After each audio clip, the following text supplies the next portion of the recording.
टिमटिमाता रहता है, हमेशा टिम होता रहता है, लुप्त नहीं होता, अस्त नहीं होता कभी। ये सप्तऋषि कौन है? सप्तऋषि कश्यपोऽत्रि वसिष्ठस्य विश्वामित्रोऽथ गौतमः जमदग्निर्भरद्वाजो एते सप्तर्षयो स्मृताः।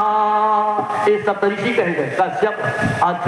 कश्यपो अत्रि वसिष्ठस्य विश्वामित्रोऽथ गौतमः जमदग्निर्भरद्वाजो एते सप्तर्षयो स्मृताः। ये सप्तऋषि कहे गए। ये सप्तऋषि ध्रुव की परिक्रमा करते थे। ध्रुव जो है वह अटल हो गया।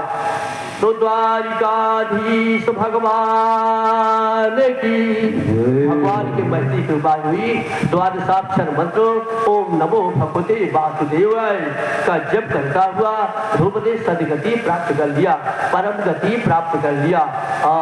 ध्रुव के बाद इसी परंपरा में उनको हुए, इन्हीं के वंश परंपरा में बेन हुआ। बेन तो इतना दुष्ट हुआ, इन्हीं के वंश परंपरा का है। उसकी माता राक्षस कुल की थी, वहां का प्रभाव पड़ गया बच्चे पर। पिता के कुल का, माता के कुल का सर्वत्र प्रभाव पड़ता है। अब जहां भी ज्यादा बन जाए, देखिए वंशानुक्रम जो है, वंशानुक्रम में भी आप सब पढ़े होंगे, उसमें पढ़ाया गया है कि पिता के पक्ष से कितना अंश आता है पुत्र में, माता वाले पक्ष से कितना आता है। फिर और पिता की पीढ़ी में बाबा पर बाजा, कहते लोग अपने बाबा का परा है भैया, अपने बाबा का परा है। हाँ, तो कहाँ से आता है ये सब? उसी प्रकार से नाना वाले कुल में, माता वाले कुल में भी जाता है, उधर का भी प्रभाव बच्चे पर पड़ता है। तो ऐसी स्थिति में सुनीता राक्षस कुल की थी, उसका प्रभाव पड़ा उस बच्चे पर। और वेद जो है, जो राजा हुआ, वेद ने ढिढोरा पिटवाया, ढिढोरा दुखी दिया कि राजा मैं हूं, भगवान मैं हूं, और कोई दूसरा भगवान नहीं है। अगर कोई दूसरे भगवान की पूजा करेगा तो तलवार के घाट उतार दिया जाएगा, मृत्यु के घाट। वेद ने उद्घोष करवाया, दूसरा कोई भगवान नहीं, भगवान मैं हूं, सर्वदेव मयो निपहा, मैं सबका भरण पोषण कर रहा हूं। तो भगवान मैं हूं, दूसरा भगवान कहां से? वेद ने सर्वत्र ढिढोरा पिटवाया। पूजा पाठ अगर कोई करता है तो सबको मारना शुरू किया। पूजा पाठ लोग छिप कर रहे हैं, हाँ, हिम्मत नहीं पड़ रही पूजा पाठ करने की। वेद ने इस प्रकार से उद्घोष करवा दिया। अंत में ऋषि लोग जानते थे कि दुष्ट है, दुष्ट विचारधारा का है, लेकिन वंश परंपरा थी, उसके अनुसार वेद को राजा बनाया गया। और अंत में वेद जो है, जब इस स्वभाव का निकला और इस प्रकार से अभी तक जितने दुष्ट हुए, राक्षस हुए, ये जो है ये नहीं कहते थे कि भगवान हम हैं, लेकिन आज वेद कह रहा है कि भगवान मैं, दूसरा कोई भगवान नहीं है। राक्षस भी किसी न किसी देवी देवता की उपासना करते थे, लेकिन वेद कह रहा है कि भगवान तो मैं हूँ, दूसरा कोई भगवान नहीं। अंत में ऋषि लोग गए वेद को समझाने के लिए।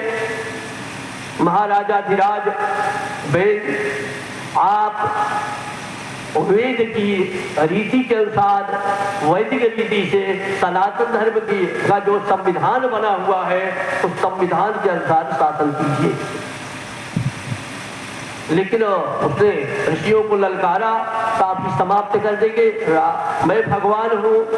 ऋषियों ने हुंग शब्द का उच्चारण किया और गिर गया, समाप्त हो गया, गिर गया। इसके बाद अब राजा कौन हुए? बिना राजा के पृथ्वी पर तमाम अनाचार होने लगा। कोई शासक तो होना चाहिए। जब कोई शासक नहीं रह गया तो बिना शासन के तो तमाम अनाचार, लोग मनमानी हो गए। आज की स्थिति में ऋषियों ने देखा ये तो बड़ा गड़बड़ हो जाएगा। ऋषियों से लोगों ने निवेदन किया, तो ऋषियों ने पेड़ के शरीर का मंथन किया, मथने लगे उसके शरीर।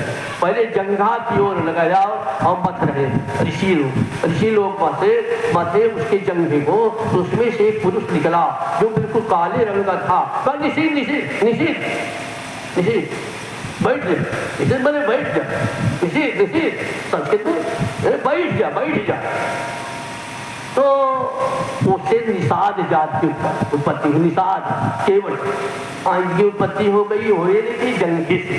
फिर उसके उदर का मंथन किया गया तो उससे अंग नरेश का पृथु का जन्म हुआ, और पृथु जो है उन्होंने पृथ्वी का दोहन किया। पृथु ने 100 अश्वमेध यज्ञ किए। पृथु तो बड़े महान राजा हुए। इसी पर कथा अधिक बढ़ जाएगी।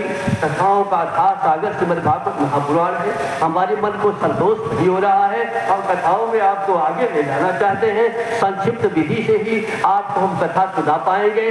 देखिए, जड़ भरत की कथा, जड़ भरत एक भरत जी की कथा आती है, जिनके 3 जन्मों की कथा श्रीमद्भागवत महापुराण के 5वें स्कंध में आई है। 3 जन्म की कथा। पहले जन्म में उनका जन्म जो है किसी क्षत्रिय कुल में हुआ था। एक राजा के पुत्र थे भरत। जब उनके पिताजी ने अपने पुत्र भरत को बुलाया, कहा बेटा मैं तुम्हें राजगद्दी पर बैठाना चाहता हूँ और अब मैं वन की ओर जाना चाहता हूँ बेटा। तो इधर उन्होंने ना कर दिया। भरत ने कहा पिताजी हमारी इच्छा साम्राज्य के चलाने की, राजा होने की हमारी कोई इच्छा नहीं है महाराज, हम राजा नहीं होना चाहते। हाँ, और हम तपस्या करना चाहते। लेकिन भरत को राजा बनाया गया। भरत राजा बने, लेकिन उनका राज्य शासन में मन नहीं लगा। भरत ने राज्य का त्याग कर दिया। भरत जी बल चल दिए, इधर उत्तर दिशा के प्रस्थान किया। नेपाल देश जो है, नेपाल, वहाँ नेपाल और भारत के बॉर्डर पर लगभग सीमा पर गंडकी नदी बहती। गंडकी, तो गंडकी नदी के पास जाकर इन्होंने कुटिया बनाई। हमारे यहाँ जो ऋषि महर्षि थे तो कहीं किसी नदी के किनारे रहते थे ज्यादातर। कहीं कोई नदी हो या विशाल तालाब हो, क्योंकि जल की बड़ी समस्या थी। जल कहाँ से मिले, तो लोग ज्यादातर नदी के किनारे। गंगा जी का जल सबसे अमृतमय है, सबसे अच्छा जल है गंगा जी का। तो गंगा जी के किनारे तमाम देखिए आप ना, प्रयागराज, कानपुर इत्यादि जो है, वाराणसी, सब बड़े बड़े शहर गंगा के किनारे। प्राय शहरों को देखिए नदियों के किनारे बसे हुए हैं, क्योंकि नदी से लोग नाव के द्वारा व्यापार भी कर लेते थे, एक जगह से दूसरी जगह चले जाया करते थे। बड़ी असुविधा थी, कोई रास्ता नहीं था, सब जंगल था, तो लोग नाव के सहारे चल लेते थे। अभी घर में ले जाइए भैया फल, तो प्रसाद बांटने की बात अब तको भैंस का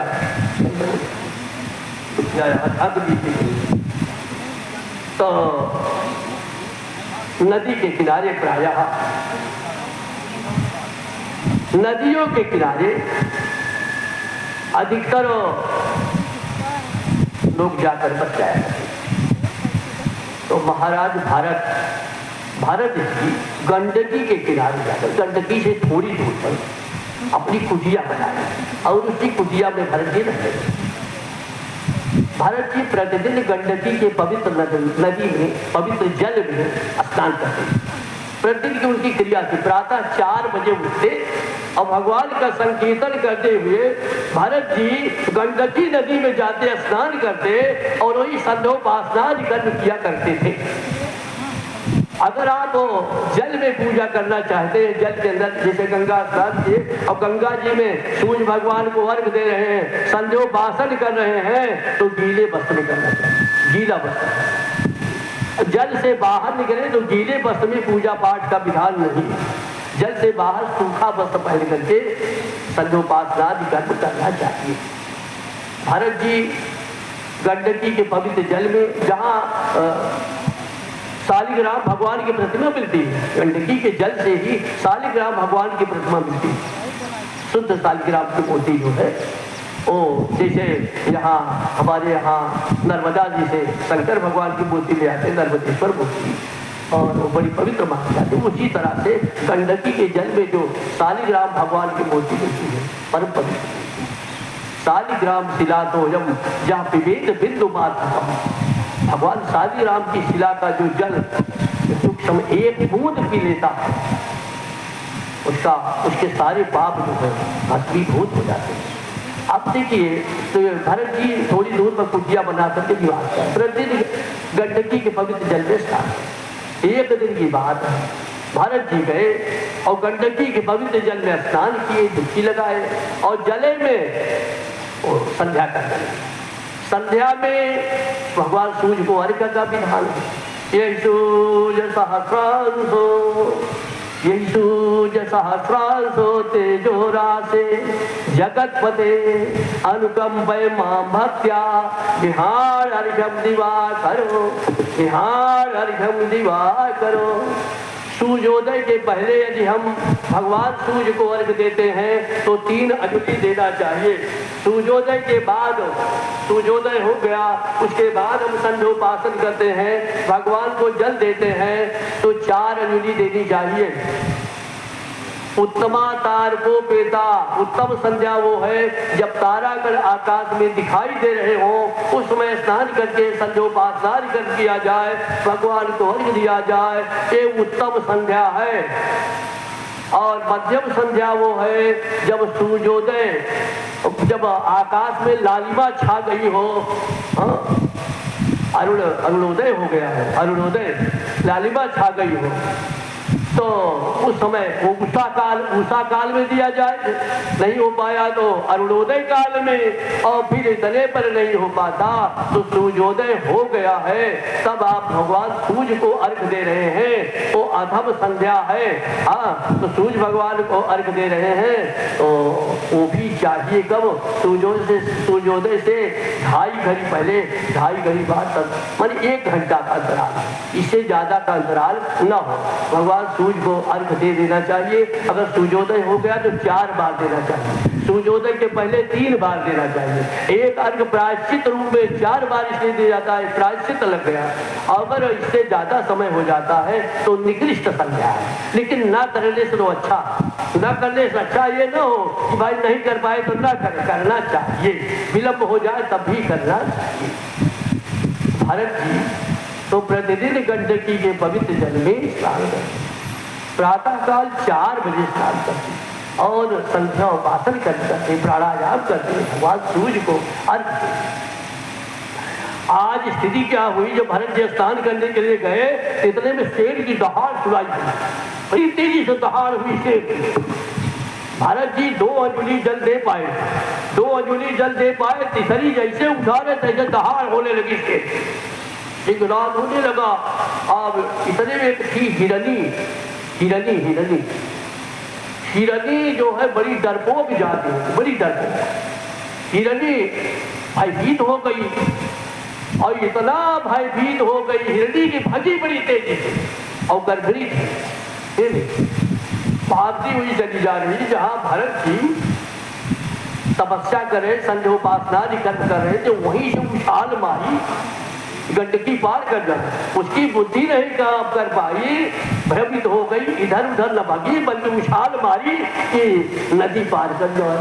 उछाल तो मारा लेकिन उसका बच्चा योनि मार्ग से नीचे गिर पड़ा, उसका बच्चा पैदा हो गया।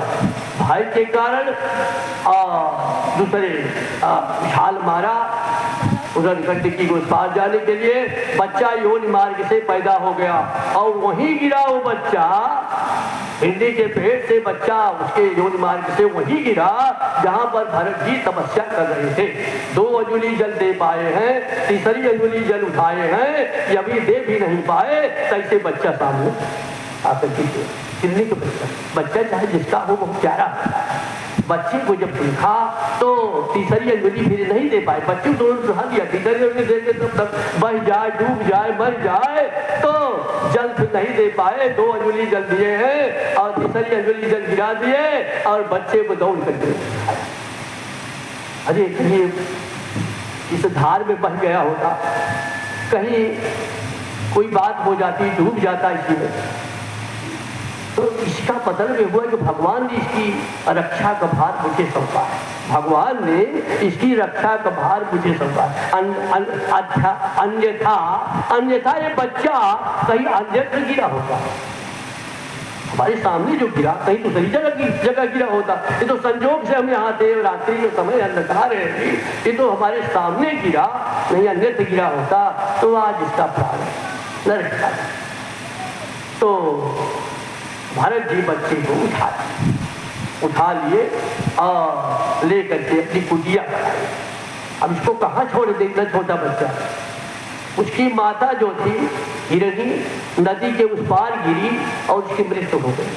प्रसव पीड़ा के कारण, भय के कारण उसकी माता की मृत्यु हो गई और बच्चा जो पैदा हो गया है, बच्चे को भरत जी अपनी गोदी में ले ली। अब गोदी में लेकर अपनी कुटिया बनाई।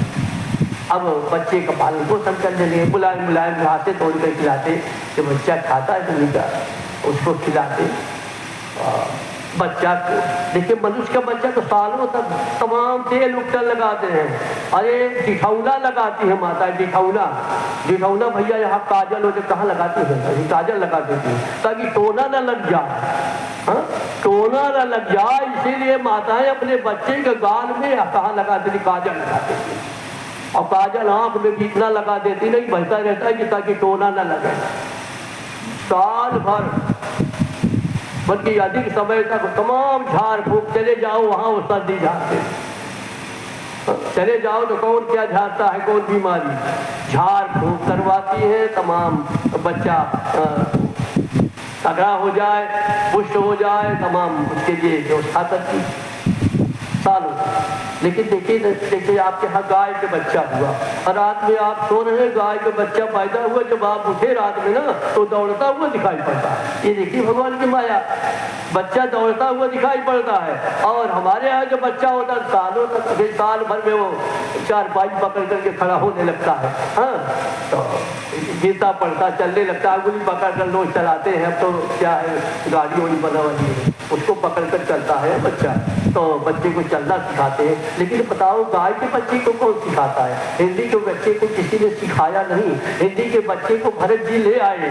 बच्चा तो है दौड़ता है, कूदता है, उछाल मारता है, कूदता है, इससे भरत जी को बड़ा आनंद आता। भरत जी बहुत खुशी होते बच्चे को देख करके। अब भरत जी उसको सदैव अपने साथ रखने लगे, साथ लेकर के जहाँ गंडकी के पवित्र जल में स्नान करते थे वहाँ साथ लेकर जाते थे। अरे यहाँ रात में कुटिया में छोड़ देंगे, कहीं कोई जंगली जानवर खा जाए, हाँ, तो बच्चे को साथ में लेकर जाते थे, वहाँ लेकर जाते, स्नान करते और स्नान करते, पूजा पाठ करते, उसी पर दृष्टि लगी रहती है, हमें मन उसी पर लगा रहता। ऐसा ना हो बच्चा नदी की धार में गिर जाए, हाँ, अब यह बोध है, ऐसा ना हो कहीं कोई जंगली जानवर इसको खा जाए। तो पूजा तो कर रहे हैं, जो प्राणायाम करने लगते ना, तो प्राणायाम कहाँ, हाँ, तो मन तो उधर चला जाता है। मन जो है भगवान की ओर से हटने लगा और हिरणी के बच्चे की ओर। जब पूजा करते कहाँ गया बच्चा, कहाँ गया, ऐसा ना हो नदी की धार में गिर जाए, ऐसा ना हो कहीं कोई जंगली जानवर खा जाए, इनका ध्यान भटके। भरत जी उस बच्चे को सदैव साथ में लेकर के स्नान करते थे। गंडकी के पवित्र जल में प्रातः 4 बजे जाते। एक दिन की बात है, ये वहां गए, गंडकी के पवित्र जल में स्नान कर रहे हैं। स्नान कर रहे हैं, इतने में स्नान करते समय भी देखते क्या है, ये हिरणी का बच्चा जो है इधर उधर कूद रहा है, दौड़ रहा है। इनका ध्यान हिरणी के बच्चे की ओर गया जो गायत्री जप कर रहे थे। गायत्री से हट करके हिरणी के बच्चे कहाँ गया वो बच्चा, कहाँ गया? अरे राम राम, कहीं नदी में न गिर जाए, कहीं बह न जाए, इतना तेज नदी की धारा है। हाँ, इनका ध्यान उधर गया। इतने में इनका समय पूरा हो गया, काल आ गया इनका। काल माने समय, काल का मतलब समय। आप न आवे ताई पर ताई कहाँ लई जाए। आप न आवे ताई पर ताई तहाँ लई जाए। वो काल जो है जहाँ समय पूरा होना है, जहाँ मृत्यु होनी वही ले जाता है, मृत्यु नहीं आती, मृत्यु उसको वहां तक पहुंचा दे, स्वयं वो पहुंच जाता है। आप न आवे ताई पर ताई तहाँ ले जाए, वहां ले जाए, जहाँ मृत्यु होना है वही मृत्यु होगी। बहुत हम चाहें कि हमारी मृत्यु प्रयाग में हो जाए, काशी में हो जाए। हमारे यहाँ पंडित जी गए और कहा कि हम काशी में हमारी, बहुत समय तक काशी में रहे, लौट आए, काशी में मृत्यु नहीं। तो जब भगवान के यहाँ से विधान है तभी तो होगा काशी में। स्वामी करपात्री जी विदेश गए। स्वामी करपात्री जी को किसी ज्योतिषी ने बताया था कि आपकी मृत्यु, उनको बताया कि आपकी मृत्यु काशी में नहीं हुई। आप ये देखेंगे आज समय तो पूरा हो गया है, और सोचने की चाहता थे विद्वान थे स्वामी करपात्री जी, तो उन्होंने कहा तर हम काशी में न थे जामी, तो मैं काशी का त्याग ही नहीं करेगा, काशी को छोड़ बोले। तो आपको भी पता जारी थे, काशी में उनका शरीर छूटा महाराज करपात्री स्वामी थे, जो कर ही उनका पात्र था। हाथ में जितना आ जाता था उसी को खा लेते थे, उसी में दाल चावल रोटी सब्जी जो भी देना है तो वैसे दे दीजिए, उसे वैसे खा लेते थे और कोई दूसरा पात्र नहीं देते थे। स्वामी करपात्री जी, तो उन करपात्री जी का शरीर प्रयाग में वहाँ काशी। आज भरत जी का अंतिम समय आ गया। जो भरत जी प्रतिदिन प्रातः 4 बजे स्नान करने जाते थे, संध्या स्नान करते थे, वही नदी में गंडकी में स्नान कर रहे हैं, उसी समय उनका शरीर छूट गया, शरीर नदी के जल में ही छूट गया, प्राणांत हो गया। एक ब्राह्मण की सुनो कहानी, अरे पूजा करने जाता था, नहाए धोए नित नदी किनारे, अवासन खूब जमाता था, लेकिन काल बलि का लगा तमाचा, तो माला हाथ में पड़ी रही, चले गए सब अगले बगले, खाली बारादरी रही, चले गए सब अगले बगले, खाली बारादरी रही। समय पूरा हो गया, माला जप रहा है, माला हाथ में है और गिर गया, प्राणांत हो गया। आज भरत जी वहां गंडकी के पवित्र जल में, जहां भगवान शालिग्राम की प्रतिमा मिलती है, जो बिहार और नेपाल के सीमा पर स्थित है, वहां उस जल में अपना शरीर छूट गया, वही मृत्यु हो गई। जब भरत की मृत्यु हो गई तब ये हिरण हो गए, हिरण हुए।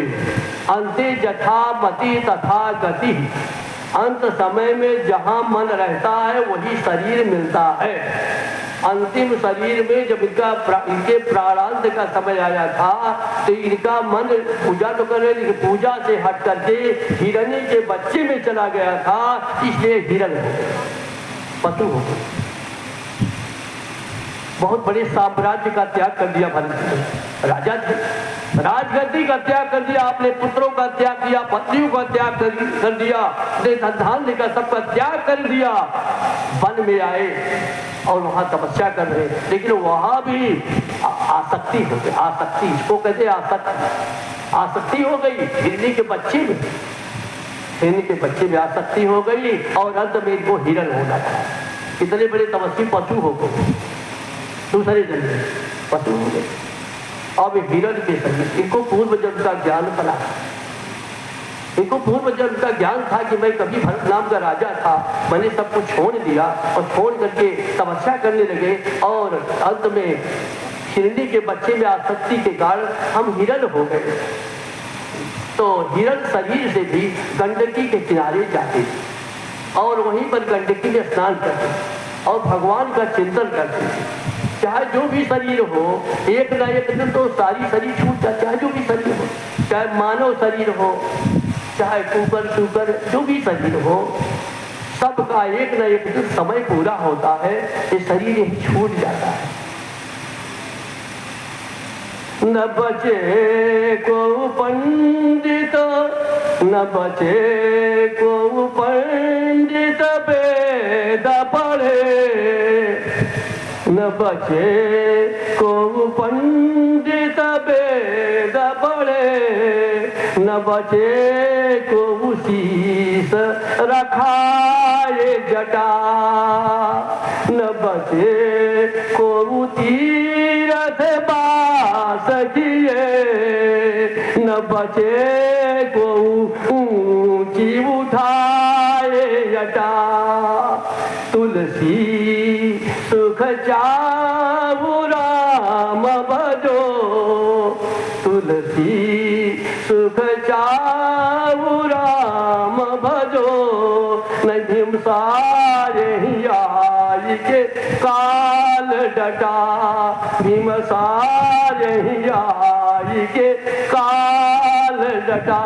कोई नहीं बचा संसार में, जो कोई भी आया चाहे जितना बड़ा विद्वान हो, सदैव वेदों का अध्ययन करने वाला हो, उसको भी संसार से जाना पड़ा, कुछ लेकर के नहीं गया, अपना शरीर भी छोड़कर चला गया। और कुछ ले जाने की बात छोड़िए, शरीर भी छोड़कर यहीं से चला गया।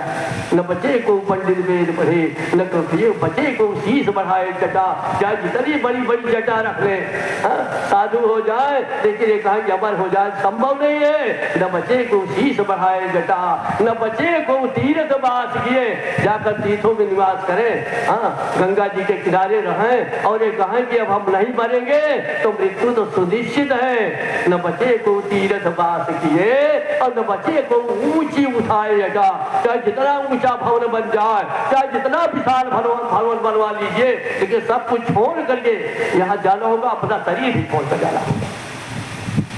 अरे बड़ी बड़ी चली गई। त्रैलोक का स्वामी था बलि, राजा बलि का साम्राज्य तीनों लोगों में हो गया, उसको भी जाना पड़ा।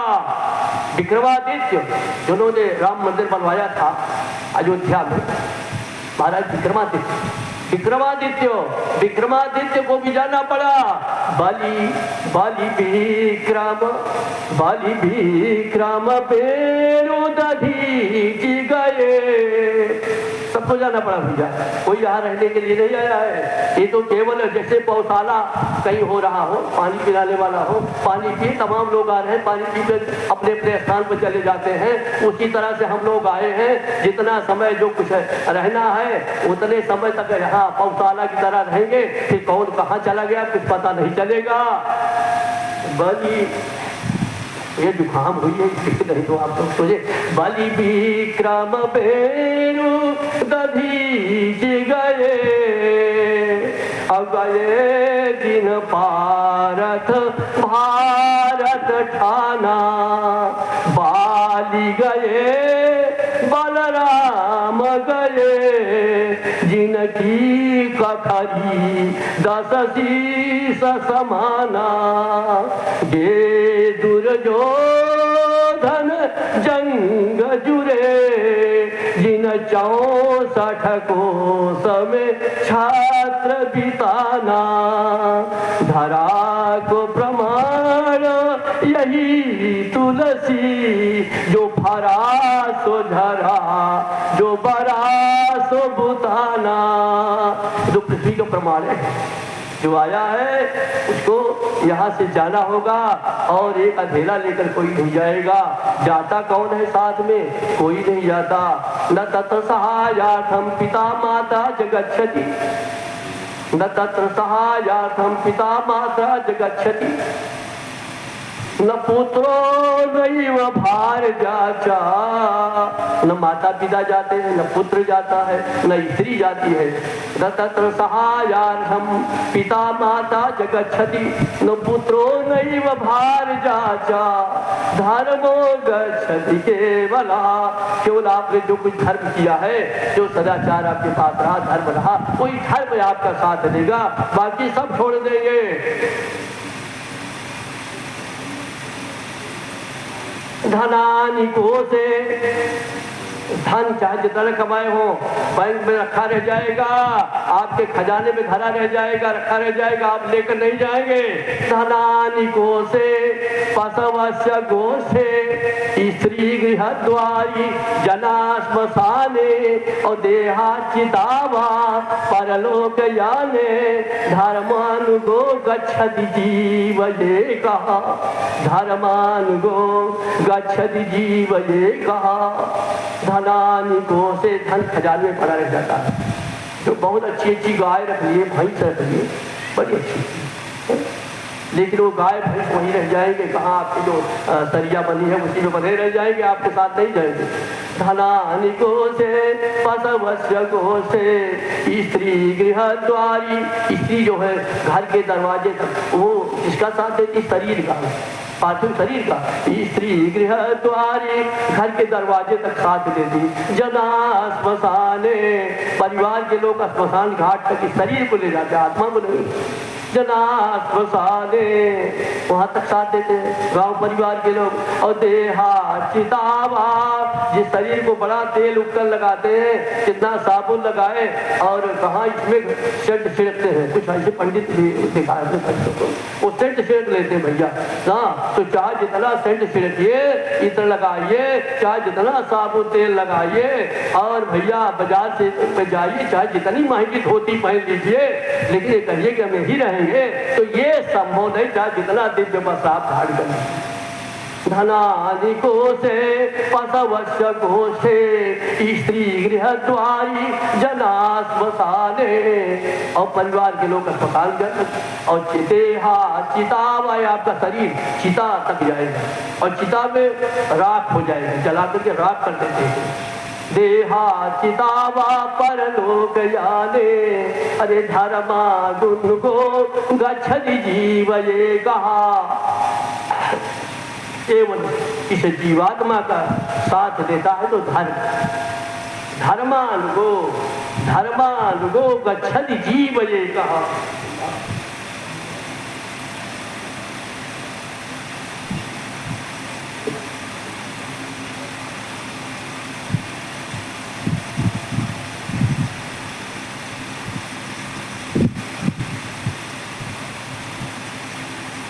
धर्मानुगो गच्छति, इस आपको आपका साथ कौन देगा? केवल धर्म। इसलिए धर्मेण रक्षते, तो धर्म के द्वारा ही आपकी रक्षा संभव है। धर्मेण हन्यते जाति, धर्मेण हन्यते ऋतुः, धर्मेण हन्यते शत्रु यत्र धर्मो ततो जयः। धर्म के द्वारा सब समाप्त हो सकते हैं, धर्म के द्वारा ही अपनी रक्षा संभव है। इसलिए जब तक जीवन रहे सदैव अच्छे कर्मों को करना चाहिए, सदाचार करना चाहिए, धर्म करना चाहिए। क्योंकि आप लोग देख ही रहे, इतने नहीं अपने कंधे पर लाद करके आगे जाता, राम नाम सत्य है। एक दिन याद आती है कि राम का नाम सत्य है, जीवन बीत जाता है, कभी राम नाम सत्य नहीं, जो कंधे पर आ गए, हाँ तो कहते हैं राम नाम सत्य है। सत्य तो सदैव है राम का नाम। हाँ, तो सत्य जीव, इस संसार में केवल सत्य है तो ईश्वर, या ये सत्य जो मृत्यु है ये ईश्वर का ही स्वरूप है। वो सत्य है, मृत्यु सुनिश्चित है, उसे कोई नकार नहीं सकता।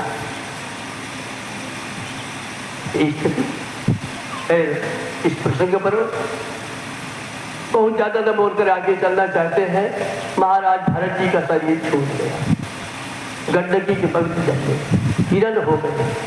हिरण शरीर से प्रतिदिन गंडकी के पवित्र जल में स्नान करते और वहीं बैठ करके भगवान का ध्यान करते। इनको पूर्व जन्म का ज्ञान बना हुआ। एक दिन की बात है, महाराज भरत जी उस हिरण शरीर से गंडकी के पवित्र जल में स्नान किए और वहीं गंडकी के किनारे बैठ करके ईश्वर का चिंतन कर रहे, ब्रह्म का चिंतन कर रहे थे। इतने में इनका समय पूरा हो गया। समय पूरा हो गया, वो हिरण का शरीर छूट गया। हिरण का शरीर, दूसरा जन्म जो हुआ हिरण के रूप में पैदा किए, वो हिरण का शरीर भी छूट गया। तो अंते यथा मति तथा गति, अंतिम समय में जहां मन रहता है वही गति मिलती है। तो अंतिम समय में इनका मन जो है ब्रह्म के चिंतन में, ईश्वर के चिंतन में लगा हुआ था। इसलिए मृत्यु के बाद इनको ब्राह्मण शरीर, मानव शरीर, मानव में ब्राह्मण शरीर मिली। ब्रह्म के चिंतन धीर थे। तीसरे जन्म में भरत का जन्म ब्राह्मण कुल में हुआ। तीसरे जन्म में भरत जी का जन्म ब्राह्मण कुल में हुआ। इनके पिताजी का नाम था ऋषभदेव। भरत जी की 2 माताएं, एक माता से उनकी सौतेली माता थी, उनसे 7 पुत्र हुए और इनकी जो माता थी उनसे 2 बच्चे पैदा हुए। जुड़वी संतान हुई, जुड़वा, एक लड़की और एक लड़का। तो जो लड़का था वो भरत था और जो लड़की थे जन्म लेते ही उसकी मृत्यु हो गई, लड़की की मृत्यु हो गई। भरत जी को अपने पूर्व जन्म का ज्ञान था। भरत जी बहुत प्रसन्न हुए, एक बंधन से तो मुक्त हुई, पहले वाला। उसके बाद भरत जी कुछ बड़े होते, इनकी माता गाय दुहने के लिए गई, वहां सांप काट दिया, उनकी मृत्यु हो गई, माता की मृत्यु हो गई। भरत जी ने कहा कि माता का बंधन भी, माता के बंधन से भी मुक्त हो गए, उसकी माता की ममता से भी मुक्त हो गए। इसके बाद भरत जी अपने को पागल जैसे दिखाते हैं, हमेशा बड़बड़ाते रहते थे। लगभग 5 वर्ष हो गए, इनके पिता ऋषभदेव ने देखा ये लड़का तो हमारा पागल है, इस बेचारे का जीवन यापन भला कैसे होगा, सब तो उनका कमा खा लेंगे, लेकिन ये तो पागल है, इसको कौन पूछेगा। तो पिता का ध्यान तो सदैव अपने उस पागल बच्चे में लगा रहता है। भरत को बुलाए, ब्राह्मणों को बुलाकर भरत जी का यज्ञोपवीत संस्कार करवाए, जनेऊ करवाए। 5 से 8 वर्ष में ब्राह्मण का यज्ञोपवीत संस्कार हो जाना चाहिए। यदि 8 वर्ष तक यज्ञोपवीत नहीं हो जाता तो 16 वर्ष तक अवश्य हो जाना चाहिए, अन्यथा उसकी भ्रातृ संज्ञा हो जाती है कि संस्कार हो ना हो बराबर है। 16 के अंदर तो यज्ञोपवीत संस्कार हो ही जाना चाहिए। और क्षत्रिय का यज्ञोपवीत संस्कार 8 वर्ष की 12 वर्ष की अवस्था में, 11 वर्ष की अवस्था में होना चाहिए। यदि 11 में नहीं होता तो 22 तक अवश्य हो जाए। वैश्य का यज्ञोपवीत संस्कार 12 वर्ष में होना चाहिए, 12 में नहीं होता तो 24 तक में अवश्य हो जाना चाहिए, अन्यथा उसकी प्राप्त संज्ञा हो जाए। तो इसी स्थिति में ऋषभदेव जी ने अपने पुत्र भरत का यज्ञोपवीत संस्कार 5 वर्ष की अवस्था में करवाया। तीसरा जन्म इनका हुआ, तब इनका नाम संयोग से भरत ही पड़ा। भरत तीसरे जन्म में ब्राह्मण कुल में जन्म लिए हैं, वहां भी इनका नाम भरत ही हुआ। उनके पिता भरत के विषय बहुत दुखी रहा करते थे। बेटा इस प्रकार से आचमन करना चाहिए, देखो बेटा ऐसे सूर्य भगवान को अर्घ देना चाहिए।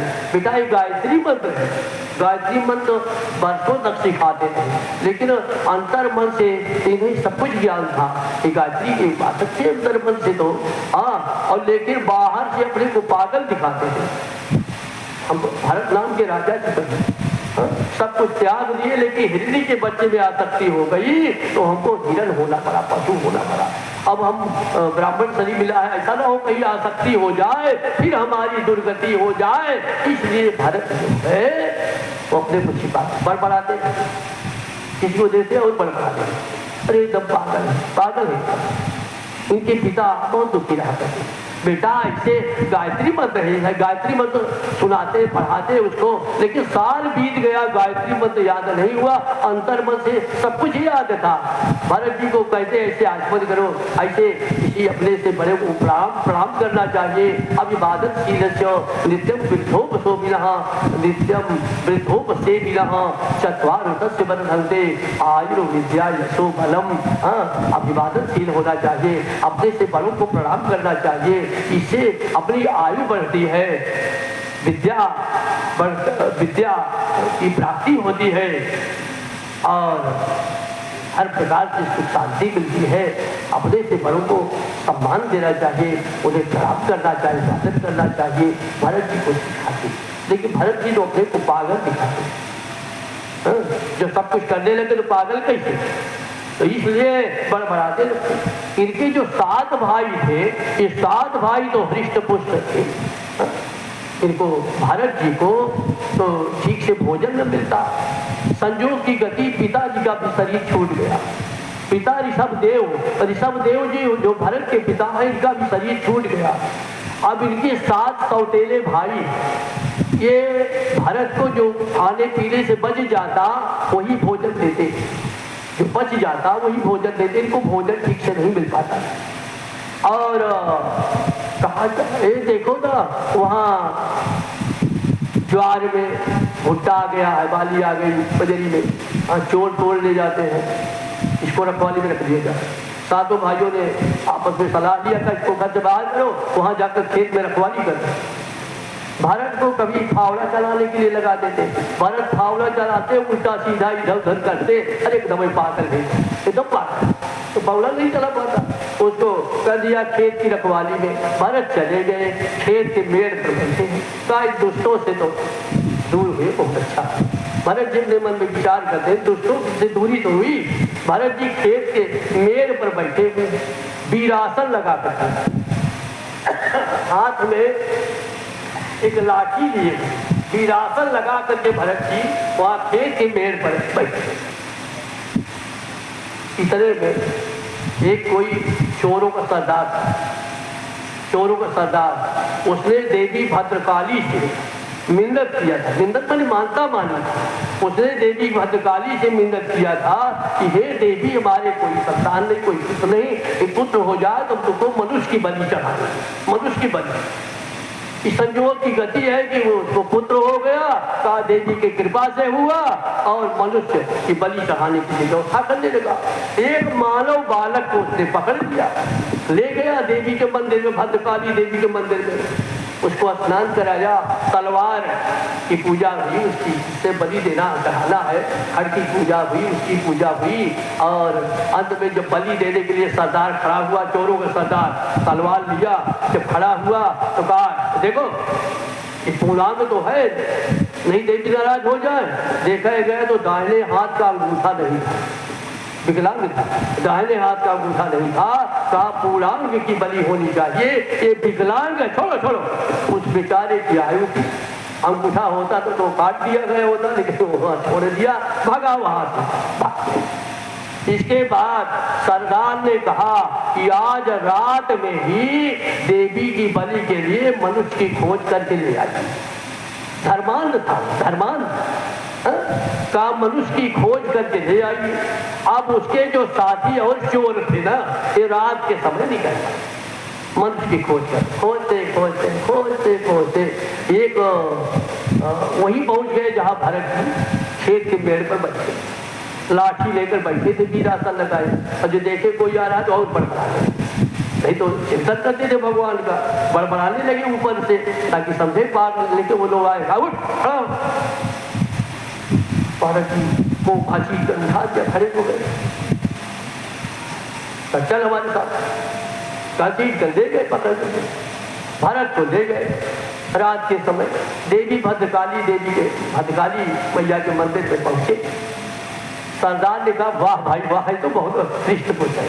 उसके जो सौतेले भाई थे ना, वो सब अच्छा अच्छा भोजन करते, सब कुछ करते, लेकिन भरत कहीं उनसे ज्यादा हृष्ट पुरुष, पंचमी जीवन था, भरत कहीं ज्यादा हृष्ट पुरुष थे, और भाई तो उससे दुर्बल है जो अच्छा अच्छा भोजन करते और उसको भोजन भी नहीं देता।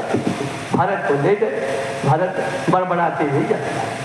सरदार बहुत प्रसन्न हुआ, आज देवी भद्रकाली बहुत खुशी होगी, बहुत प्रसन्न होगी, इसकी बलि चढ़ाई जाए, भारत को स्नान कराए, और उसके बाद तलवार पूजा हुई, तलवार उठाए भारत को बलि चढ़ाने के लिए।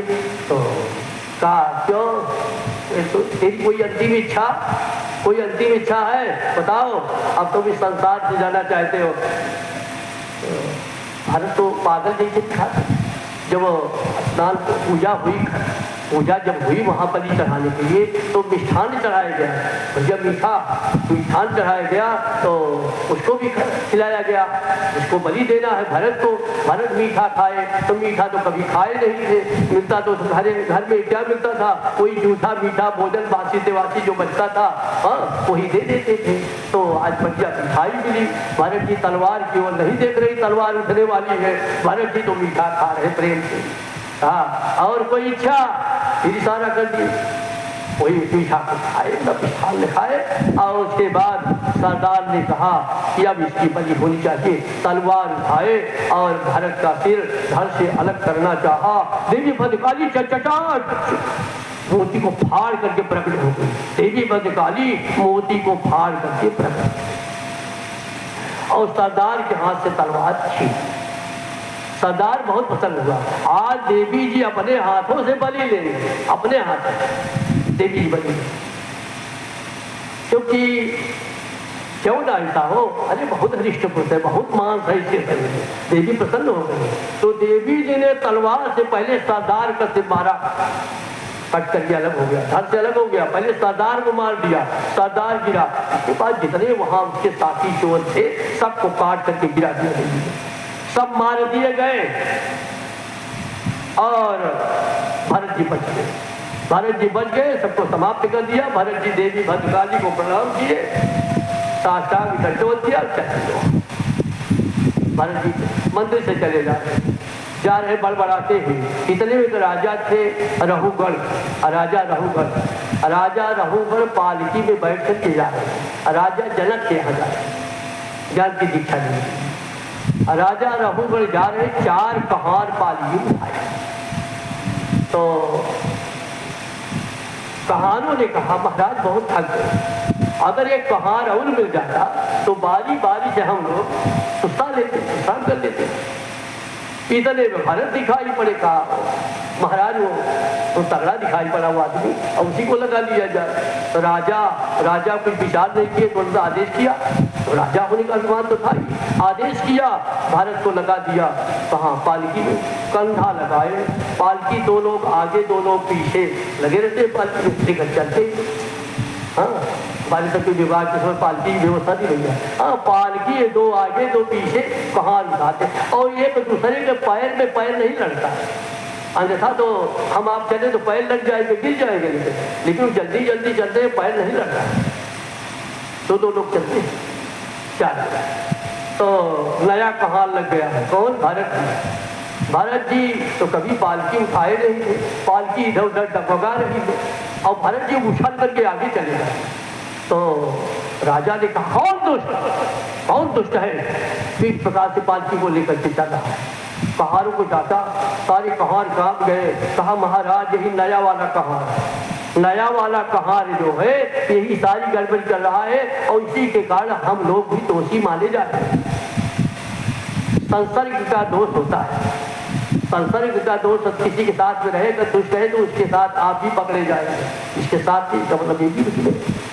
तो संसर्ग के कारण जो और नए पुराने कहार थे वो सब भी डांटे जाते थे। सबने कहा नया वाला कहार।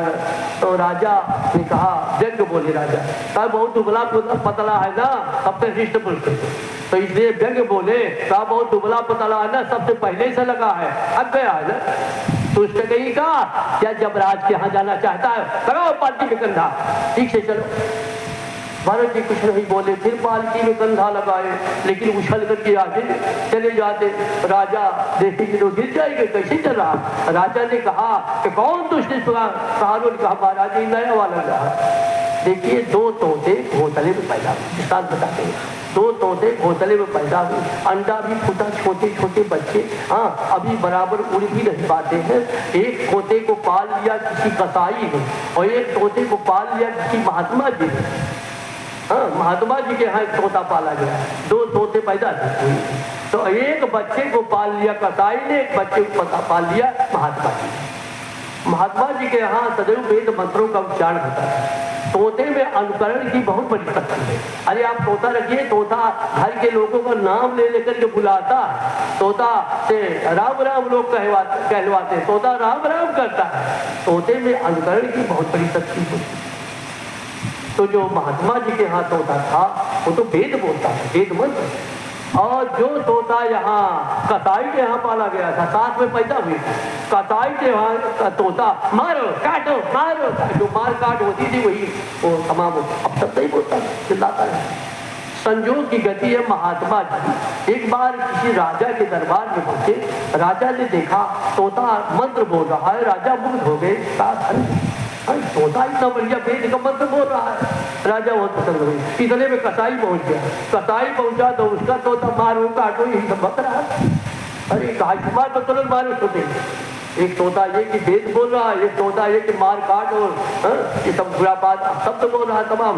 तो जो महात्मा जी के यहाँ का तोता था उसने राजा से कहा यह मुनि नाम वचनम सुनोमी, अहं मुनीना वचनं शृणोमि अगवासनानां सशृणोति वाचं न तस्य दोषो न च मे गुणोऽस्ति संसर्गजा दोषगुणा भवन्ति। दोष और गुण महाराज संसर्ग से मैं मुनि के आश्रम में साधुओं के आश्रम में रहता हूँ, वहाँ पे जैसा व्यवहार है वो हमारे ऊपर उसका प्रभाव पड़ा, और एक कसाई के यहाँ रहता है उसके यहाँ जैसा संस्कार है इसके ऊपर उसका प्रभाव पड़ा। न इसमें कोई दोष है न मुझमें कोई गुण है, दोष और गुण संसर्ग से होते महाराज। यही नया वाला कहार, यही नया वाला कहार सारी हर प्रकार से गड़बड़ी पैदा कर रहा है। कहारों ने राजा से कहा, राजा ने पालकी को रुकवा दिया, कहा क्यों तलवार उठाए तुम जमराज के यहाँ जाना चाहता है? ऐसे पालकी चल रहा है कूद रहा है, क्यों ऐसा करता है? कहा महाराज राजन मैं बाण भर भूमि देख करके चलता हूँ, बाण भर भूमि देख कर चलता हूँ ताकि हमारे पैरों के नीचे कोई जीव कुचल न जाए। कोई दिखाई पड़ता है जीव तो हम कूद कर आगे चले जाते हैं कि हमारे पैर से न दबे, तो हम बाण भर भूमि देख कर चलते हैं महाराज। हाँ राजा तो अवाक रखे, तो राजा ने कहा बाण भर भूमि देख कर चलते हो, अरे तुम कौन हो? मुझसे तो बड़ी भूल हो गई। कहा कि बोझा तुम उठाए और बोझा लेकर के ठीक से नहीं चल रहे थे, उछल रहे थे, कूद रहे थे। कहा कि महाराज बोझा ढोने का ज्ञान आपको है, आप बुझारी है, बुझिया आप है, बुझिया नहीं है। अब बोझा नहीं ढोते, बोझा ढोने वाले तो आप हैं। राजा से भरत जी ने कहा, राजा ने कहा मैं बुझिया हूँ कि मैं एक राजा हूँ? कहा नहीं महाराज आप, हम अपने शरीर से भी कोई मतलब नहीं रखते, अपने आप को पागल जैसे दिखा रहे हैं, और आप अपने शरीर नहीं इतने बड़े साम्राज्य का बोझा ढो रहे हैं, आप इतने बड़े साम्राज्य का बोझा ढो रहे हैं। महाराज अहम पुरा भरतो नाम राजा, राजन मैं पहले भरत नाम का राजा था, आज के 3 दिनों पहले मैं भरत नाम का राजा था। जब ये रोने लगे राजा बहुत गिड़गिड़ाए, कहा कि आप कौन हैं? राजा को संदेह हो गया। ना हम विधे भगवन, राजा ने उस ब्राह्मण से कहा, भरत जी से कहा, ना हम विधे भगवन सुरराज वज्रात न त्रक्षशूलान न यमस दंडादो। आप कौन हैं? क्या आप कोई ब्रह्मर्षि हैं? आप ब्रह्म तेज को छिपाए हुए, जैसे मैले के अंदर हीरा, हीरा ऊपर से मैला लेकिन हीरे की चमक नहीं जाती, हीरा तो हीरा है, उसी प्रकार से आप इस मैली गुजैती शरीर में ऐसा प्रतीत हो रहा है आप कभी स्नान नहीं करते, कभी नहाते धोते नहीं, तो बिल्कुल अवधान हो गए, हाँ, ताकि फिर आसक्ति न हो जाए। एक बार आसक्ति हुई तो हम हिरण हो गए। इसलिए भरत जो है स्नान भी नहीं करते थे, हाँ पागल जैसे दिखाते थे, उनको पूर्व जन्मों का ज्ञान था। तो भरत जी ने कहा कि हम बुरा भरतो नाम राजा, मैं आज के 3 जन्म पहले भरत नाम का राजा था, 2 जन्म के पहले, और मैंने संपूर्ण साम्राज्य का त्याग कर दिया, अपनी पत्नियों का, पुत्रों का, राजकोष का सबका त्याग कर दिया, और हम एकांत में जाकर तपस्या करने लगे, और हमें लोग राजर्षि भरत के नाम से जानने लगे, राजर्षि भरत जी, राजर्षि भरत के नाम से जानने लगे। इसके बाद एक दिन हिरणी के बच्चे में, हाँ ये सारी घटना बताए, हिरणी के बच्चे में हमारी आसक्ति हो गई, उस आसक्ति के कारण हमको हिरण होना पड़ा। और बाढ़ भूमि, हाँ कोई जीव जंतु हमारे पैरों से नीचे कुचल न जाए। कहा जनेऊ आपके शरीर पर सड़ गया, सड़ रहा है, हाँ जनेऊ पड़ा, कपड़े सड़ करके नीचे गिर रहे, कपड़ा उपड़ा मिलता नहीं था, जो कपड़ा था फटा पुराना जो पहले वही सड़ करके गिर रहा है, नहाते वहाते नहीं थे, वो जो कपड़ा है वही बिल्कुल गंदा है और सड़ करके कपड़ा गिर रहा है। आप है कौन? इस मैली कुचैली शरीर में आप अपने ब्रह्म तेज को छिपाए हुए। उस भरत जी ने अपना सारा वृत्तांत बताया, और कैसे मैं हिरण हो गया, कैसे मुझे आसक्ति हुई, इस तरह तरह से मैंने पिताजी के आदेशानुसार राजगद्दी को स्वीकार किया, लेकिन मैंने राजगद्दी का त्याग कर दिया और तपस्वी हो गए। ये सब बताने लगे। राजा रघुगण को ज्ञान हो गया। राजा रघुगण जनकपुर जा रहे थे, कहाँ नेपाल देश, वहाँ जा रहे थे। राजा मिथिलापुरी जा रहे थे। राजा जनक ने अपनी राजसी वेशभूषा का त्याग कर दिया। भरत ने भवाटवी का वर्णन किया। भव रूपी अडवी में, संसार रूपी जंगल में ये जीव कैसे भटक रहा है, कैसे जीव भटक रहा है। सब कुछ देखते हुए भी उसी में गिर रहा है, सब कुछ देखते हुए भी उसी में आसक्त हो रहा है। ये सारी बात राजा से कहा और राजा को कुछ यह बताया। राजा ने स्वीकार किया। हाँ, वास्तव में कुछ इतना बड़ा बोझा हो रहे साम्राज्य का। राजा सब कुछ छोड़ दिए और जो पालकी उठाने वाले कहार थे उनसे कहा, जाओ हमारे मंत्री से कह देना कि हमारे पुत्र का राज तिलक कर दे, अब हम लौट करके नहीं जाएंगे। राजा न जनकपुर गए और न अपने राजधानी की ओर गए, बल्कि वहीं उन्होंने बलकर वस्त्र धारण कर लिया और संन्यास कर दिया। एक कथा आप श्रीमद् भागवत महापुराण के 5वें स्कंद से श्रवण कर रहे हैं। कथाओं का सागर है ये श्रीमद् भागवत महापुराण। भला कैसे तबला हारमोनियम में कथा होती है। जब तबला बजता है, हारमोनियम बजती है। हाँ, एक बार महाराज जी कोई फिल्मी गाते हैं या कीर्तन गाते हैं, महाराज जी कीर्तन गाते, कोई भजन गाते हैं महाराज जी, तो 4-5 बार वो तबला वाले बोलते हैं जो बजाने वाले हैं। तो बताइए कथा कैसे संभव है जब हम आपसे कह रहे हैं और अनवरत रूप से कथा चल रही है, फिर भी हमें संदेह बना हुआ है कि कथा के अंत तक पहुँचना बड़ा ही कठिन है। बोलिए द्वारिकाधीश भगवान की जय, भागवत महापुराण की जय। हमारे विद्वान कृष्ण गोविंद गोपाल गाते चलो, कृष्ण गोविंद गोपाल गाते चलो। अपने मन को विषयों से हटाते चलो, अपने मन को विषयों से हटाते चलो। देखना इंद्रियों के न घोड़े भगे, देखना इंद्रियों के न घोड़े भगे। रात दिन इन पर संयम के कोड़े पड़े, रात दिन इन पर संयम के कोड़े पड़े। अपने रथ को सुपथ पर बढ़ाते चलो, अपने रथ को सुपथ पर बढ़ाते चलो। कृष्ण गोविंद गोपाल गाते चलो, कृष्ण गोविंद गोपाल गाते चलो। प्राण जाए मगर नाम भूलो नहीं, प्राण जाए मगर नाम भूलो नहीं। दुख में तड़पो नहीं, सुख में फूलो नहीं, दुख में तड़पो नहीं, सुख में फूलो नहीं। प्रेम भक्ति के आंसू बहाते चलो, प्रेम भक्ति के आंसू बहाते चलो। कृष्ण गोविंद गोपाल गाते चलो, कृष्ण गोविंद गोपाल गाते चलो। काम करते रहो, नाम जपते रहो, काम करते रहो, नाम जपते रहो।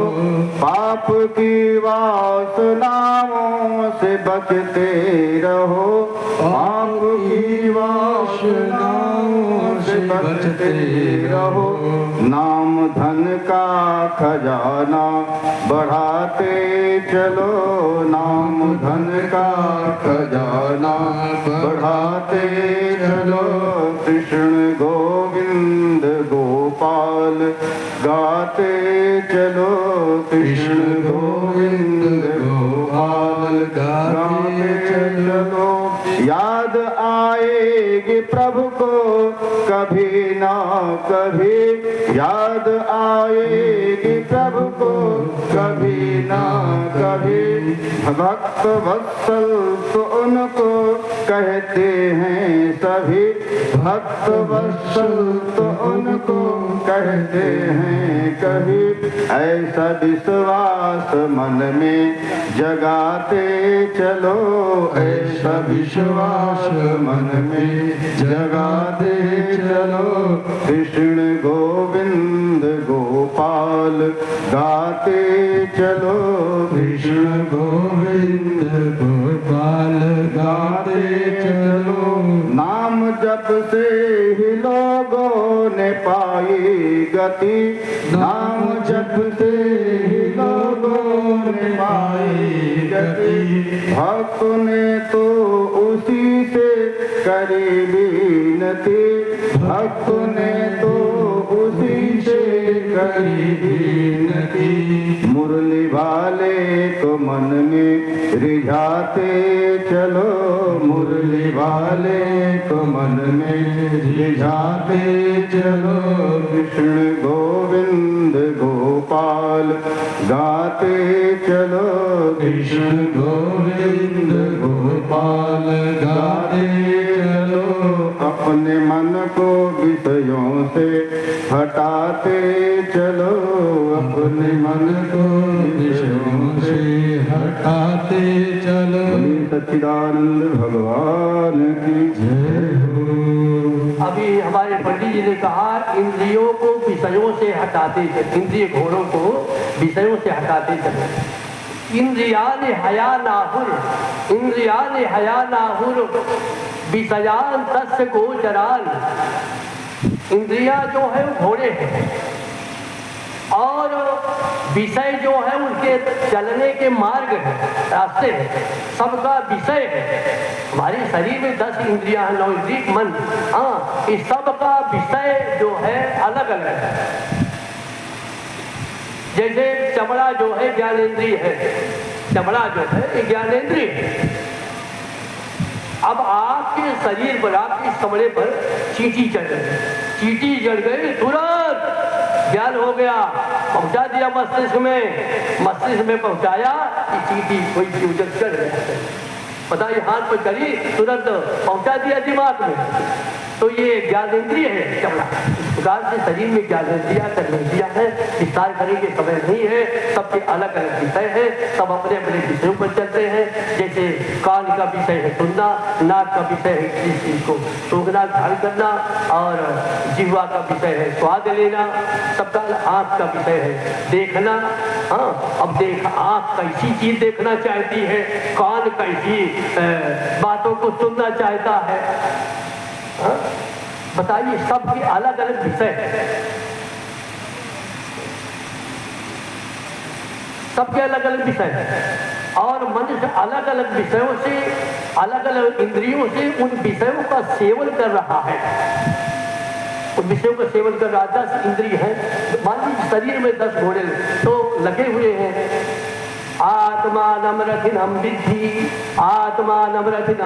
शरीरं रथमेव तु मनस्तु सारथिं विद्धि बुद्धि प्रग्रहमेव च आत्मानं रथिनं विद्धि इस आत्मा को रथी समझो ये रथी है रथ में बैठा रहता रथ का स्वामी है ये रथी है रथ को हाँकता कौन है आत्मानं रथिनं विद्धि शरीरं रथमेव तु ये रथी है तो रथ कौन शरीर ये शरीर जो है उसके लिए रथ है आत्मा के लिए आत्मा नवरथिनं शरीरं रथमेव तु मनः तु सारथिं विद्धि मन जो है इसको हाँकता मन इस शरीर रूपी रथ को हाँकता घोड़े कौन है इंद्रियां सारथी कौन है रथ कौन है ये शरीर घोड़ा लग गए शरीर रथ है शरीर रूपी रथ को घोड़े खींच रहे हैं अब 10 घोड़े हैं कोई घोड़ा पूरब खींचे पश्चिम खींचे उत्तर खींचे ऊपर खींचे नीचे खींचे बताओ तो क्या दशा होगी रथ की रथ रूप में जो घोड़े लगे हुए हैं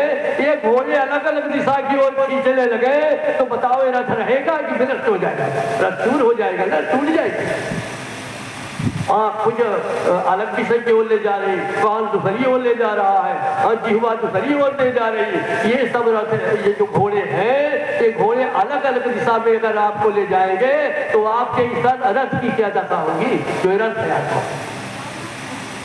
तो मन जो है वो सारथी है, बुद्धि प्रग्रह में वचा, बुद्धि जो है वो लगाम।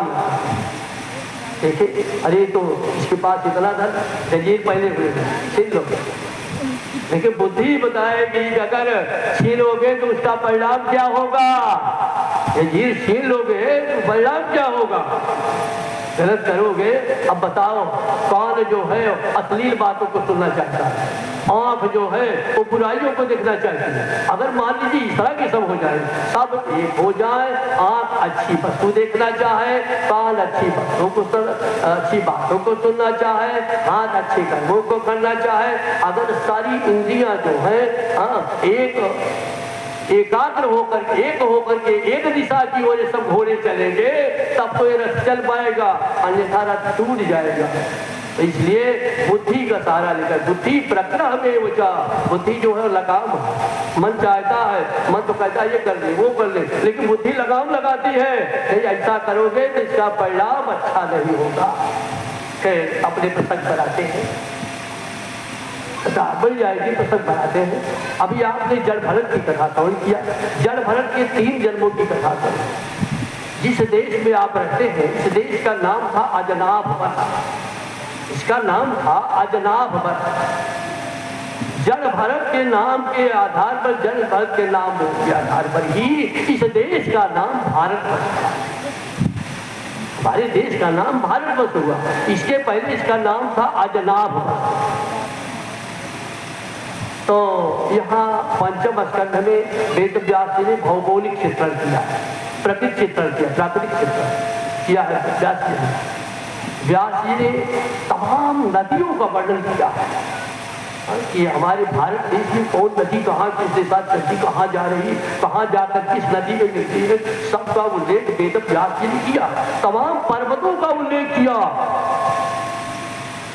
तमाम जंगलों का उल्लेख किया, समुद्र का उल्लेख किया, कितने समुद्र हैं, कौन समुद्र कहाँ, 3 भाग में जल, 1 भाग में स्थल। अभी हमारी पहुंच रही है, कहते क्षीर सागर, दध सागर, इच्छु सागर, सब है, ऐसा नहीं है। अभी हमारी पहुंच रही है, आप आगे देखेंगे। आज तो खोज हो रही है, नारद जी सर्वत्र जाया करते थे, आज खोज हुई, चंद्रमा तक पहुंचे, मंगल तक पहुंचने का प्रयास किए। अब आगे जाना चाहते, अनंत लोक है, जैसा हमारे धर्मशास्त्र बताया कि अनंत लोक, अनंत है कितने लोग। तो अभी चंद्रमा, कहते चंद्रमा पे पताका गाड़ा है, तो कहाँ मंगल पर पहुंचे, अभी तो अनंत लोग हैं। नारद जी तो सर्वत्र जाया करते थे।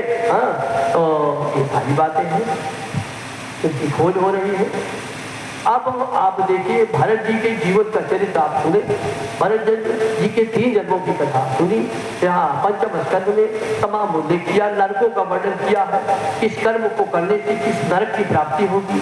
वो जीवात्मा का वर्णन किया, किस कर्म के आधार पर माता के गर्भ में आता है, माता के मलमूत्र के गड्ढे में रहता है, उसके मलमूत्र, खून, मज्जा, मांस, यही सब तो है, उसी में रहता है। भोजन पचाने वाले कीड़े उसे व्यथित करते हैं, काटते हैं, इस तरह से बच्चा रहता है। और बच्चा जो है अपनी माता के गर्भ में जब प्रथमे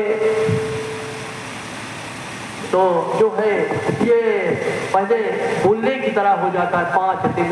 रात्रि, एक रात्रि में जब गर्भाधान होता है, गर्भ की स्थिति कहती है, तो ये पानी में जैसे बुल्ला होता है उसी बुल्ले की तरह उठता है और 10 दिन में बेर के फल के समान हो जाता है। गर्भ के अंदर 10 दिन में बेर के समान हो जाता है। 1 महीने में जैसे पक्षी का अंडा होता है उस आकार का हो जाता है। और इसके बाद ये जो मानव शरीर है, ये सब बताए कि 2 महीने में लगभग सारे अंग बनने लगते हैं। भुजाएं बन जाती हैं, कंधा बन जाता है और शरीर के अंग बन जाते हैं। पूरा शरीर नहीं बन पाता। तीसरे महीने में सारा शरीर बन जाता है। इतने नहीं, उसमें चिन्ह लग जाते हैं कि स्त्री है या पुरुष है, स्त्री पुरुष के चिन्ह भी उसमें आ जाते हैं 3 महीने में। 3 महीने में, उसके बाद चौथे महीने में इसमें जो है चमड़ा इत्यादि और थोड़ा पुष्ट होने लगता है। 5वें महीने में भूख प्यास लगती है। 5वें महीने में भूख प्यास लगती है, भूख प्यास वाली जीव आ गया। 5वें महीने में जीव आ जाता है और इसके बाद 6वें महीने माता की कोख में एक घूमने लगता है। बच्चा कैसे घूमता है? जैसे मल का कीड़ा जैसे चलता है ना, उसे अपनी माता की कोख में वो इधर उधर टहलता है, भटकता है। वहाँ तमाम कीड़े होते हैं पेट के अंदर, भोजन पचाने वाले। हाँ, तमाम कीड़े शरीर के अंदर हैं। वो कीड़े उस बच्चे को काटते हैं, डसते हैं, बच्चा तड़फड़ाता है। माताएं जब गर्भ रहता है तो ज्यादा से ज्यादा तीखा पदार्थ खाना चाहती हैं, उनका मन इधर उधर जाता है, तीखा पदार्थ खाती हैं। हाँ, ज्यादा तीखा नमकीन खाती है तो बच्चा के उस मांस के शरीर पर प्रभाव पड़ता है, बच्चा तड़फड़ाता है। किससे बतावे? अब इधर जो कीड़े हैं वो काटते हैं तो किससे बताओ? कभी कभी बेहोश हो जाता है गर्भ के अंदर और डोलना बंद हो जाता है। ये होता है बच्चा डोल नहीं रहा, पुत्र होता है तो कहनी कोख की ओर घूमता है और पुत्री होती तो बाईं ओर घूमती है। हाँ, तो बच्चा पेट के अंदर घूमने लगता है और इसके बाद कभी कभी घूमना बंद हो जाता है। तो घूमना बंद हो गया कब? जब बेहोश हो जाता है। तो इतना कीड़े काटे ना पेट के अंदर वाले, क्यों मूर्छित हो जाता है। हाँ, या तीखा पदार्थ खाया, उसके तड़फड़ा कर ये तड़फड़ाते हो मूर्छित हो गया। जब होश में आता है तब अब 7वें महीने में उसको ज्ञान हो गया, अपने पूर्व जन्मों का ज्ञान हो जाता है। मैं कभी कब क्या था और कैसे इस मलाशय में मलबूत के गड्ढे में हमको आना पड़ा। बच्चा कहता है अच्युतम केशवम राम नारायणम कृष्ण दामोदरम वासुदेवम हरिम श्रीधरम माधवम गोपिका वल्लभम जानकी नायकम रामचंद्रम भजे जानकी नायकम रामचंद्रम भजे। हे परमात्मा, यहाँ बड़ा कष्ट मुझे हो रहा है, बहुत कष्ट हो रहा है। मलबूत के गड्ढे में पड़े हुए हैं, तमाम कीटाणु काट रहे हैं, लेकिन भगवान मुझे इससे जब बाहर निकालोगे, कब निकालोगे महाराज? हमको इसे बाहर निकालो। अब की बार बाहर निकलने के बाद हम आपकी तपस्या करेंगे, चिंतन करेंगे, सदाचार करेंगे, ताकि इस मलबूत के गड्ढे में बैतरणी है, बैतरणी में न गिरना पड़े, शरीर की बैतरणी में न आना पड़े। भगवान की कृपा करिए।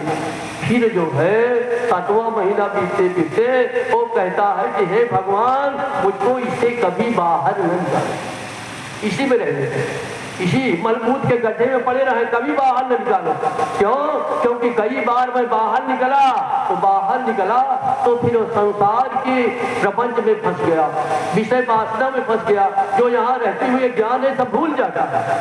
बच्चे को जो ज्ञान गर्भ के अंदर है, जन्म लेने के बाद सब विस्मृत हो जाता है। क्योंकि सतवृश्चिक दंशस जो जा पीड़ा सान भूलते, 100 बिच्छू के डंक मारने से जितनी पीड़ा संभव है उतनी पीड़ा उसे जीवात्मा को जन्म के समय और मृत्यु के समय भोगनी पड़ती है। इतना कष्ट होता है।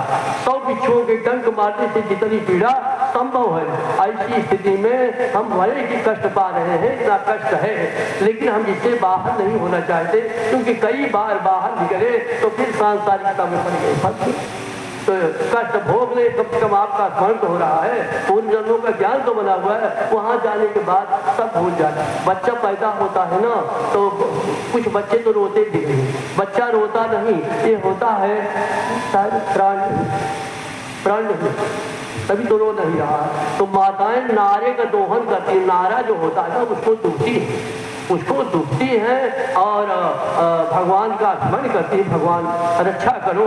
थोड़ी देर के बाद बच्चा जहाँ करने लगता है। क्यों? तब तक वो बेहोश था, इतना कष्ट हुआ था, बेहोश था और रोना सब भूल गया। जब होश में आया तब रोने लगा। कहाँ चले पड़े गड्ढे में, कहाँ आ गए? अब तो रोने लगा बच्चा। तो बच्चे को माताएं पलंग पर लेटा देती, अब पुनरपि जननम पुनरपि मरणम पुनरपि जननम पुनरपि मरणम पुनरपि जननी जठरे शयनम। बार बार जन्म लेना, बार बार माता के उदर में जाना, गर्भ में जाना, बार बार मृत्यु को प्राप्त होना, ये संसार का क्रम बना हुआ है। ज्ञान नहीं हो पाता और बार बार हम सब उसी कहाँ बैतरणी में जाते थे। पुनरपि जननम पुनरपि मरणम पुनरपि जननी जठरे शयनम। हाँ, ये सारी बात है, समय अधिक नहीं है, इसलिए वो आगे आपको ले जाना चाहते हैं। ये जीवात्मा की बात हुई। अब वेद व्यास जी ने पंचम स्कंद में सबका उल्लेख किया। वेद व्यास जी ने लिखा कि बच्चा जब पैदा हुआ, अभी शैशव अवस्था में है, पलंग पर लेटा दिया, बच्चे के कान में, आंख में, नाक में मच्छियां घुस रही हैं। हाँ, मच्छर काट रहे हैं, मच्छर घुस रहे हैं, काट रहे हैं। बच्चे को जब काटते तो रोता है, केवल रोना जानता है, बाकी कुछ जानता नहीं। खूब जोर जोर से बच्चा रोने लगता है। जब रोने लगता है तो माताएं कहती दूध पिलाओ, भूखा भूखा है, रो रहा है, दूध पिलाओ। अरे देर हो गई दूध पी, तो दूध पिलाने लगती है। बच्चे को मान लीजिए कभी दूध की इच्छा नहीं, अपच हो गया है, लेकिन माताएं उसके भाव को तो जान नहीं पाती। अब उसको जबरदस्ती मार मार कर दूध पिलाती है, रोवाती है, रोवा कर चम्मच से डाल देती दूध। तो बताओ, जब रोवा रोवा करके मार मार करके माताएं दूध पिलाती हैं, बच्चा विवश होकर पीता है। कैसे कहा है कि हम नहीं पी पाएंगे, हमारी इच्छा नहीं है, पेट में गड़बड़ी है। बता, अब किसी के पेट में गड़बड़ी हो, जबरदस्ती खिलाओ तो बताओ क्या होगा। अरे तो 3-4 ब्राह्मण गए थे वहाँ काशी की, वहाँ से पढ़ करके आए तो व्यावहारिक ज्ञान नहीं, तो चंदन मंदन लगाए और शिखा मोती रखे, तब वेद पढ़ कर तैयार रहे थे। तो आए तो एक नदी में गिरा, तो कहा कि कैसे करें, अब कैसे किया जाए। तो कहा पुस्तकों को उद्घाट क्यों, पश्चाताम पोथी खोलो, पोथी खोलो, देखो पोथी खोले, पोथी खोले, पोथी में कहाँ लिखा है क्या किया जाए। नदी मिल गई, अब उनको ये ज्ञान नहीं कि नदी मिल गई तो नाव का सहारा ले और कुछ करे। पोथी खोले, तो पोथी खोले तो उसमें लिखा था, पोथी में लिखा था कि धर्म के द्वारा इसे पार किया जा सकता है, नौका के द्वारा इसे पार किया जाए, उसमें लिखा था। अब इतने में एक पंडित उसमें हिल गए, गंगा जी। अभी वो देख रहे हैं, केवल पोथी देख ही रहे कि हिल गए उसमें, तब डूबने लगे। जब डूबने लगे तो सब चिल्लाए तो डूब जाएगा। तो कहा कि अरे पकड़ो पकड़ो, दौड़े, उसकी चूंदी पकड़ में आई। तो कहा आप क्या करना चाहिए, आप पुस्तकम उद्घाट बसदाम, पोथी खोलो। जब पोथी खोले तो उसमें लिखा था कि सर्वनाशे समुत्पन्ने अर्धम तेजति पंडिता अर्धेन कुरुते का जन सर्वनाशो ही दुस्सहा। जहाँ सर्वनाश हो रहा हो, आधा भी बच जाए तब भी बचा लेना चाहिए। तो आधा ले लो, मूल काट, चुनाई पकड़े से निकाल लेते, लेकिन उसका सिर काट। अब कैद इधर जाएंगे तो तक बढ़ जाएगा। अब पर आइए, हाँ, तो बच्चा जो है जब छोटा रहता है, पलंग पर लेटा दिया, नाक में मच्छी घुस रही, कान में घुस रही, बच्चा रोता है, माताएं दूध पिलाती हैं, बच्चा विवश होकर के इस शैशवावस्था के दुख को सहन कर रहा है। वो खुजला नहीं सकता, मच्छर को हटा नहीं सकता, शरीर में कहीं खुजलाहट होने लगे तो बच्चा खुजला नहीं सकता और मच्छर को हटा नहीं सकता। हटमल है, हटमल काट रहे हैं, हाँ, सैया पर लिटा दिया, बच्चा किसी क्या बताओ, खटकिरवा काटे, खटमल काटे, बच्चा रोता है और इस प्रकार से शैशवावस्था के दुख को विवश होकर भोगता है। फिर बाल्यावस्था आती है, बाल्यावस्था में खेलने कूदने में लग गया, अभी बच्चा है, हाँ, खेलने कूदने की उम्र है, हाँ, खेलने कूदने में लगा। फिर युवावस्था आई तो तमाम सांसारिकता में पड़ गया और तमाम सांसारिकता में फंस करके, कहीं वासना के चक्कर में फंस करके, जैसे एक हाथी दूसरे हाथी के द्वारा मारा जाता है, वैसे कोई कामी दूसरे कामी के द्वारा मारा जाता है। ये सब होता है कि वृद्धावस्था आती है, वृद्धावस्था आई, अब तो तमाम बीमारी पकड़ लिया, अब सांस चलने लगी, कराहने लगा, इस तरह से वो भी समाप्त हो गई। तो 4 अवस्थाएं इस संसार से चला जाता है, तो यही क्रम तो लगा हुआ है। पुनरभिजननम, पुनरभिमरणम, पुनरभिजननी, जठरे शयनम, ये सारी बातें। एक कथा आप श्रीमद् भागवत महापुराण के 5वें स्कंध से श्रवण कर रहे हैं। नरकों का वर्णन किया गया है, नरकों का उल्लेख करेंगे, समय हो जाएगा। अब 6वें स्कंध की ओर जाना चाहते हैं। अब जब हमारे पंडित जी ने कहा कि भगवान के नाम का संकीर्तन किया जाए, भगवान का नाम लिया जाए, तो नाम की तो बहुत बड़ी महिमा है, बहुत बड़ी महिमा है भगवान के नाम की। इसमें अजामिल का उपाख्यान आपको सुनाते हैं। अजामिल नाम का एक ब्राह्मण था। कान्य कुब्जगृहे कश्चिन, कान्य कुब्जगृहे कश्चिन दासी पतिरजामिलः। राजा परीक्षित को कथा सुना रहे हैं सुखदेव। सुखदेव जी ने कहा कि राजन, कान्यकुब्ज ब्राह्मण कुल में एक दासी पति अजामिल हुआ था। राजा परीक्षित ने कहा, महाराज आपने कहा कि ब्राह्मण कुल में, कान्यकुब्ज ब्राह्मण कुल में अजामिल का जन्म हुआ, और आप करें दासीपति, ये दासीपति कैसे आते? उन्होंने बताना प्रारंभ किया कि अजामिल बहुत बड़ा पितृभक्त था, मातृभक्त था। अजामिल के पिताजी की भैया खोज जंगल में थी। अजामिल प्रतिदिन अपने पिताजी के आदेशानुसार कहीं जंगल से लकड़ी बिककर ले आता, हवन के लिए सब्जा ले आता, माता पिताजी के स्नान के लिए जल भर करके ले आता, दूर तालाब था, तालाब से जल ले आता, और सदैव माता पिता पूजन की व्यवस्था करता, फूल तोड़ करके ले आता, तरह तरह से माता पिताजी पूजा करता। एक दिन की बात है, अजामिल अपने पिताजी हवन प्रतिदिन करते थे। ब्राह्मण को अग्निहोत्री होना चाहिए, प्रतिदिन हवन करना चाहिए ब्राह्मण को। तो ये हवन की लकड़ी लेने के लिए गए, जंगल में गए अजामिल गए, सहसा मूसलाधार वर्षा होने लगी, आंधी का झकोरा चला, अजामिल जो है कांपने लगे। अजामिल अब कैसे क्या करे, बिल्कुल सायकाल हो रहा है, आंधी को झकोरे में सुझाई नहीं पड़ा, इतना धूल उड़ी पहले। अजामिल चल आ रहा, लौट रहा, लकड़ी का गट्ठा लिए, लकड़ी बड़ी तो भीग गई। और इसके बाद थोड़ा आगे बढ़ा तो एक पेड़ के नीचे 2 व्यक्ति दिखाई दिए। एक शूद्र था, वो अपनी पत्नी शूद्रा का भोग कर रहा था। एक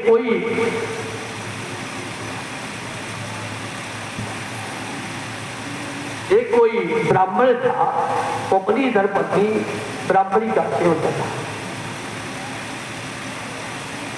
तो इधर अजामिल पहुंचे, जो भागवत में प्रसंग आया है, कोई शूद्र था, शूद्रा का भोग कर रहा था। अजामिल वहां पहुंचे, अजामिल ने उस शूद्र को मार दिया और शूद्रा को अपने घर ले आए। शूद्र को मार दिया, शराब के नशे में था और अश्लील गीत गा रहा था, उसको मार दिया और शूद्रा को अपने घर में ले आया। उसके पिताजी ने समझाया, बेटा अजामिल तुम कैसे हो गए बेटा? ये ब्राह्मण, ओ माताजी भाई बात न करिए, ओ माताजी बात थोड़ी देर बाद हम आप सबको एक माइक दे देंगे 5 मिनट के लिए, आपकी कथा हम सुनेंगे, लेकिन आप लोग को बाद में सुनाइएगा थोड़ा। हाँ, तो हुआ क्या, अजामिल जो है वो लकड़ी का कट्ठर लेकर के आ रहा है और शूद्र से भेंट हो गई, शूद्रा को मार दिया, अपने घर लौट करके आया, शूद्र को मार दिया, शूद्रा को लेकर के आया। उसके पिताजी ने कहा, बेटा तुम कैसे हो गए बेटा, तुम्हारा पवित्र कुल में जन्म हुआ, ब्राह्मण कुल में। अजामिल ने अपनी विवाहिता पत्नी का त्याग कर दिया और शूद्रा को रखा। पिताजी के समझाने पर वो माना नहीं, पिताजी कुटिया छोड़ करके चले गए, छोड़ दिया। कुपुत्रो दुखदायी कहा, कुपुत्र बड़ा दुखदायी होता है, पुत्र ना हो अच्छी बात है, लेकिन कुपुत्र ना हो। अजामिल बहुत दुखदायी हो गया। पिताजी वहां से चले गए। इधर चले गए। अजामिल ने उस सूत्रा के गर्भ से 10 बच्चों को जन्म दिया, 9 बच्चों को जन्म दिया। 9वें बच्चे के बाद 10वें बच्चे के जन्म का समय आया और इधर देवर्ष नारद जी को बड़ी दया आई कि अजामिल कितना ब्राह्मण भक्त था, कितना पितृभक्त था, कितना सदाचारी था। क्षण मात्र के सूत्रा के संसर्ग को देख करके इसका मन विचलित हो गया, इसका कल्याण कैसे हो, इतना विचलित हो गया है, ये समझाने से तो नहीं जाता। ऐसी स्थिति में उन्होंने विचार किया क्या किया जाए। देवर्ष नारद जी वहां पहुंचे। अजामिल का जहां घर था, अजामिल के घर के पास नारद जी पहुंचे। बीड़ा बाधक करते हुए श्रीमन नारायण की आवाज लगाते हुए देवर्ष नारद जी का आगमन हो गया। नारद जी को अजामिल ने प्रणाम किया। अजामिल ने देवर्ष नारद जी को प्रणाम किया और नारद जी से कहा, महाराज लड़का पैदा कर, लड़का हुआ। आपकी खुशी के बाद भगवान की कृपा लड़का हुआ। तब महाराज नारद जी ने कहा, तो कहिए तो बच्चे का नामकरण हम कर दें। आए हैं, बच्चे का नामकरण अब की बार हम कर दें, संजोग से आ गए हैं। नारद जी ने अजामिल से कहा, अजामिल ने कहा 9 बच्चों का नाम रखा, अब आप आ गए, आपकी इच्छा है तो आप ही नाम रख दीजिए। तो 10वें पुत्र का नाम देवर्ष नारद जी ने नारायण रखा। का इसका नाम नारायण होगा। अजामिल ने कहा नाम तो नाम नारायण ही सही, नाम तो नाम। अजामिल का सबसे छोटा पुत्र नारायण अजामिल को बहुत प्रिय था। अजामिल ने अपनी विवाहिता पत्नी का त्याग कर दिया है, सूत्रा का उपभोग कर रहा है। सूत्रा के गर्भ से उसने 10 पुत्रों को जन्म दिया और 10वें पुत्र नारायण। इसका नाम देवर्ष नारद जी ने रखा। नारद जी ने विचार किया कि संभाले बुझाने से नहीं माने। भैया रात में आप जा रहे कहीं कोई चोर मिल जाए और उससे आप कहने लगे भैया ऐसा कर रही है, ये नहीं करना चाहिए, ऐसा करो तो आपको छोड़ेगा नहीं। हमारे पड़ोस में एक डकैती पड़ी और उस डकैती में डकैती तो पड़ी बनिया के यहाँ, लेकिन पड़ोस में एक धोबी था। भाई आप लोग बात न कीजिए, कथा नहीं अच्छी लग रही है। ओ बिट्टी सुनो, इधर देखो, कथा नहीं अच्छी लग रही है। जिसको कथा अच्छी न लगे वो अपने घर चला जाए। कथा प्रेम से सुनिए, अगर कथा में मन न लगे तो 4 लोग सुने उतने अच्छा, लेकिन बोलिए नहीं। कथा में बोलना कदापि उचित नहीं, सबके लिए बाधा पड़ती। इधर होता क्या है, अजामिल में कैसे सुधार लाया जाए, समझाने से नहीं माना। हमारे यहाँ डकैती हुई तो उसमें एक धोबी का घर था बगल में और हमको पढ़ाए भी, मास्टर था प्राइमरी में पढ़ते। तो धोबी को तो उसने कहा कि तिवारी तो का पढ़ाए लिखाए और तू ही सब कर्म करे लग गया, नहीं करेगी रहा तो कौले करेगी रहा। जब इतना कहने के बाद तिवारी ने उसको तुरंत मार दिया, गिर गया, गोली मार दिया, गिर गए तो भेद खुल जाएगा। जो तिवारी जी ने उसको मार दिया, इसके बाद उसका भाई दौड़ा। हम देख रहे तो मुन्ना मरा तो हम देख रहे, और यही करके दौड़ा और उसके बाद भाई को भी मारा, वो भी गिर गया। 2 लोग मारे गए, 2 धोबी। और जिसके घर में डकैती थी वो बच गया, चंदापुर के यहाँ, चंदापुर पड़ोस में हमारे गाँव के। तो अगर आप किसी को समझाना चाहें तो समझेगा। अजामिल को कैसे समझाया जाए, इतना बिगड़ गया है। अगर इसको कहेंगे कि भैया ये अच्छा कर्म नहीं है, तुम्हारा जन्म ब्राह्मण कुल में हुआ और तुमने एक बेश्या को रख लिया, सूत्रा को अपने घर में रख लिया, उसके बच्चों को पैदा किया, विवाहिता पत्नी का त्याग कर दिया, तुम इतना अन्याय कर रहे, अपने सुधर जाओ, भगवान का भजन करो, तो नहीं कर रहे। अब तो बिल्कुल बिगड़ गया है। इसलिए नारद जी को दया आई, नारद जी ने उसके पुत्र का नाम नारायण रखा कि पुत्र के बहाने ये नारायण तो कहेगा। अजामिल को 10वां पुत्र नारायण बहुत प्रिय था, सबसे छोटा पुत्र था, बहुत प्रिय था। अजामिल जो है उस पुत्र को गोदी में लेकर लाता पुचकाता, जब कभी भी बेटा नारायण अजामिल गाता। छोटी पुत्र धीरे धीरे अजामिल का जीवन काफी बढ़ गया, वृद्धावस्था आ गई और 4 पहिया पर पड़ गया, बीमार पड़ा, बिल्कुल शरीर दुबला हो गया। बहुत समय तक 4 पहिया पर पड़ा रहा, कराह रहा है। और फिर देखा यमराज के दूत आए तो ऐसे भयंकर रूप दिखाई पड़े उसको, भयभीत हो गया कि कौन, तो अपने नाखून से उसको मानो मारना चाहते, उसको ऐसा आभास हुआ। अजामिल भयभीत हो गया और बड़े जो